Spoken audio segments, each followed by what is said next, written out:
So you're planning a trip to Thailand and for some reason you only have 24 hours to spend in one of the most amazing, one of the most exciting cities on the planet, also known as Bangkok.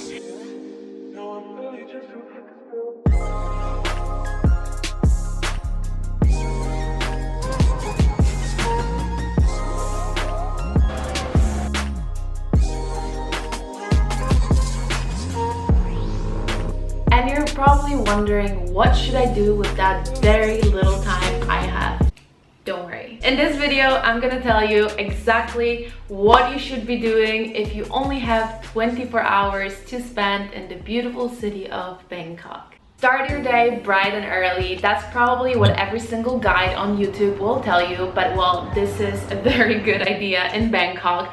Obviously, Bangkok is a very hot city. There is no such a thing as winter, if you call winter like 28 Celsius degrees maybe. Waking up early is obviously gonna help you to escape the heat. I'm saying escape the heat because, to be honest, there's like no way to escape the heat in Bangkok. It's freaking hot. Always, all day, every day. But of course, early in the morning the weather is still a little bit more bearable than later in the afternoon. So the first thing that I think you should be doing in Bangkok is going to a local market. So the market that I would recommend you is my local market, Khlong Toi market. So I think Khlong Toi market is a really nice place to see because it's still pretty central, but at the same time it's a very local place. Like whenever I would go to the market, I would never see any tourists. It is a very local place where local Thai people go in the mornings to get their vegetables and fruits and food and everything. I know a lot of guides on the internet recommend to see a floating market in Bangkok. It is a popular thing to do,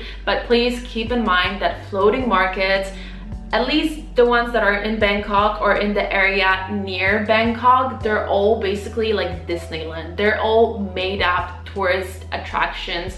They're not actual markets where people would go to purchase their food. So I think it's like, obviously it's a nice thing to see if you have more time to spend in Bangkok, but if all you're working with is one day, I would definitely not recommend you to see like a fake tourist floating market. After seeing Khlong Toi market, take a taxi to the old town to see the Grand Palace. Just keep in mind that getting around by taxi in Bangkok is probably the easiest way, especially if you're going to the old town where Grand Palace is located. It's also like the only way because there's no metro there. However, taxis can be pretty tricky in Bangkok. Unfortunately, taxi drivers do enjoy cheating foreigners.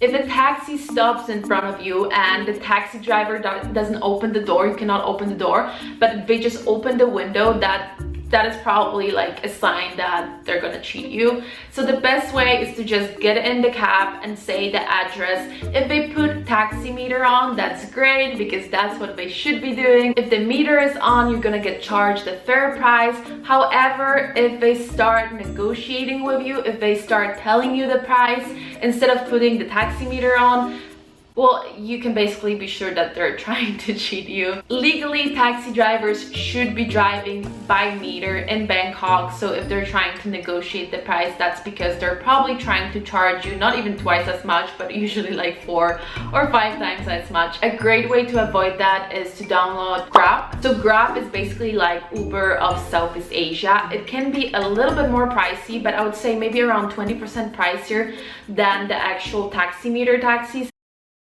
So the Grand Palace used to be the residence of Thai King, and it is by far one of the most beautiful, if not the most beautiful building I've ever seen in my life.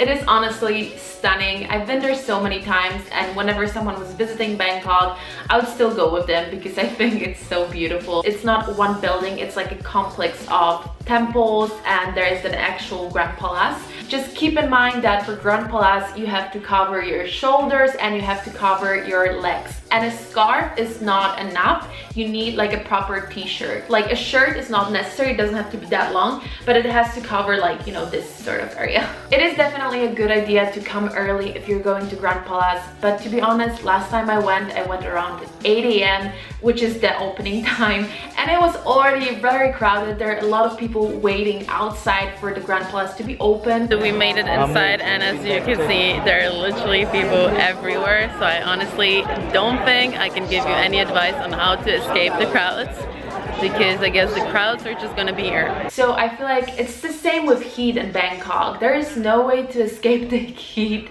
and there is no way to escape the crowds. You just have to sort of deal with it and accept that the heat and the crowds are always gonna be there. Also, a little pro tip, if you already bought the tickets to Grand Palace, it includes entrance to Textile Museum, which is in the same area. And especially for those of you who are into fashion, it's definitely a very cool place to see. And I just think it gives you like a great sense of Thai culture and history and the whole history of Thai monarchy. After seeing the Grand Palace, you're in the area of some of the most famous temples in Bangkok. There's plenty of temples in Bangkok. There's so many, and so many of them are freaking amazing and beautiful, but you obviously only have 24 hours.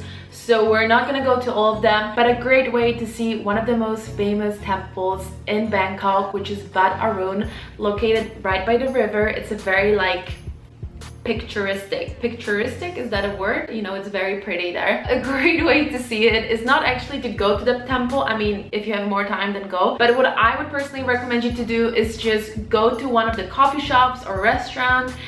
You might be getting hungry or thirsty or whatever. Grab yourself some coffee, grab yourself some Thai tea in one of many restaurants by the river. It's a very pleasant place to sit because you get some of the breeze from the water, and that's where you can sort of just sit and chill and see Wat Arun on the other side. For me, Wat Arun is almost like sort of like Eiffel Tower, you know? It's nice to see it, not be on it. After seeing Wat Arun, it's time for the giant swing. So giant swing is literally a giant swing located like pretty much in the middle of Old Town. And back in the old days, people actually used to swing on it to like catch like a bag filled with coins or something like that. But now I just think it's like a good orientation point to sort of see the old town of Bangkok. So the distance between Wat Arun and the giant swing is around 2 kilometers. So I think if you want to walk, this is the place to do it.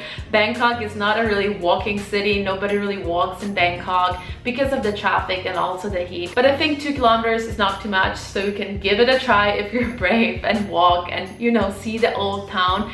But if you don't want to walk, this is also a great place to take a tuk-tuk. So for your information, I honestly very rarely see any Thai people taking tuk-tuks. They're mostly like a tourist thing, and they will charge you more than actual taxis. And also, I would definitely not recommend you to take tuk-tuk if you're doing like a longer distance, longer than like 2 kilometers or something, because the traffic and the pollution in Bangkok are super bad. So being in the traffic outside without any, you know, protection in a tuk-tuk, I mean, it's just not nice. Let's be honest, it's just not nice. After seeing the giant swing, walk over to Wat Saket, one of my favorite temples in Bangkok. The reason why Wat Saket is one of my favorite temples in Bangkok is because it's located on a hill. So this is where we're heading, the temple on the hill. And you have to walk like, I think 300 stairs to get to like the, you know, top level. I personally think it's one of the coolest temples to see in Bangkok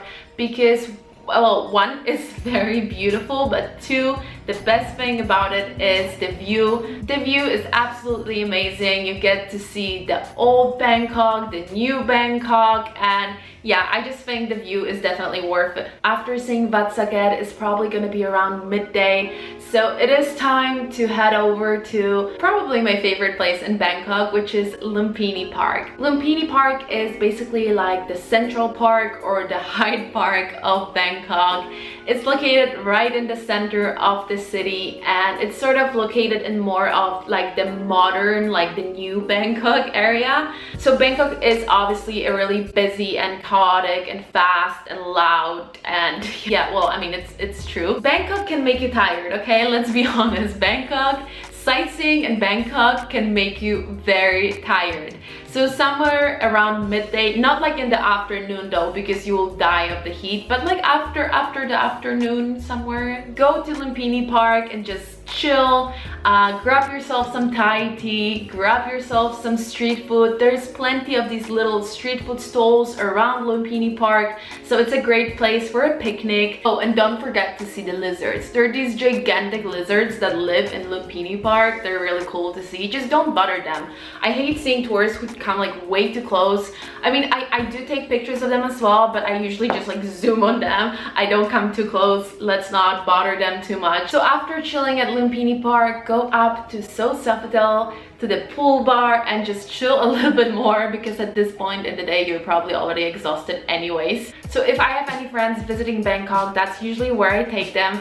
So pool bar at Sofitel has a very nice view over the city. You see the skyline, you see the beautiful Lumpini Park, and it's just like a really nice place to just chill, grab a drink, and just like relax. If you still have some energy at the end of the day and you want to do some shopping, I would personally recommend you to go to Siam Square area, either Siam Paragon or Central World. These are two big malls where you can basically find everything. Thank you so much for watching this video. I hope it was helpful, and if you're interested to see more of Bangkok, I have plenty of vlogs on my channel from the time that I used to live in this beautiful city. Subscribe to my channel if you want to see more, and thank you so much for watching. See you soon.